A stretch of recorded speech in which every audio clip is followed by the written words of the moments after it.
ஆழ்வார் எம்பெருமானார் ஜீயர் திருவடியிலே சரணம். அப்பகுடத்தான் திவ்ய தேசம். திருப்பேர் நகர் என அழைக்கப்படும் இந்த தலம் திருச்சிராப்பள்ளி அருகில் காவேரி நதிக்கரையில் அமைந்துள்ள மிக புனிதமான திவ்ய தேசமாகும். 108 திவ்ய தேசங்களில் ஒன்றாக விளங்கும் இந்த தலம் வைணவர்களுக்கு அளவற்ற ஆன்மீகம் அர்த்தம் கொண்டது. அப்பகுடத்தான் அல்லது அப்பால ரங்கநாதன் பகவான் பகலிரவில் புஜங்க சயனத்தில் அருள் பாலிக்கிறார். தாயார் இங்கு இந்திரா தேவி அல்லது கமலவல்லி தாயார் என போற்றப்படுகிறார். இந்த திருத்தலத்தின் ஸ்தல புராணம் மிகவும் சிறப்பு வாய்ந்தது. உபமன்யு மகரிஷி இங்கு தவம் செய்ததாக கூறப்படுகிறது.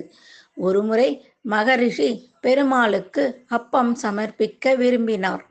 அவரது பக்தியை ஏற்றுக்கொண்ட பெருமாள் அப்பம் நிரம்பிய குடத்தை கரத்தில் ஏந்தி அருள் பாலித்தார்.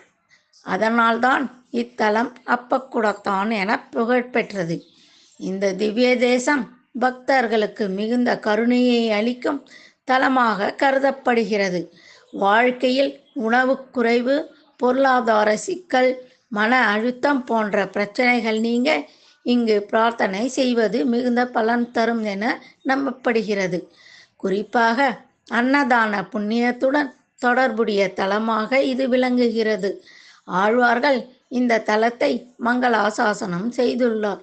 குறிப்பாக திருமங்கை ஆழ்வார் இத்தலத்தின் பெருமையை பாடியுள்ளார். அவரது பாசுரங்களில் பெருமாளின் அருள், பக்தர்களின் மீது கொண்ட அன்பு அழகாக வெளிப்படுகிறது. காவேரி நதிக்கரையில் அமைந்துள்ளதால் இத்தலத்தின் ஆன்மீக சூழல் மிகுந்த அமைதியை தருகிறது. ஆலயத்தின் தரிசனம் செய்யும் போது மனம் தானாகவே அமைதியடையும். பெருமாளின் திருமேனி பக்தர்களின் மனதை கொள்ளை கொள்ளும் அளவு திவ்யமாக விளங்குகிறது. அப்பகுடத்தான் பெருமாளை தரிசிப்பது வாழ்க்கையில் தேவையான அத்தியாவசியங்களும் ஆன்மீக நிறைவும் கிடைக்க வழிவகுக்கும் என பக்தர்கள் அனுபவித்து கூறுகின்றனர். ஸ்ரீ அப்பகுடத்தான் திருவருளால் அனைவரும் ஐஸ்வர்யம், ஆரோக்கியம், மன அமைதி கிடைக்கட்டும். ஆழ்வார் எம்பெருமானார் ஜீயர் திருவடியிலே சரணம்.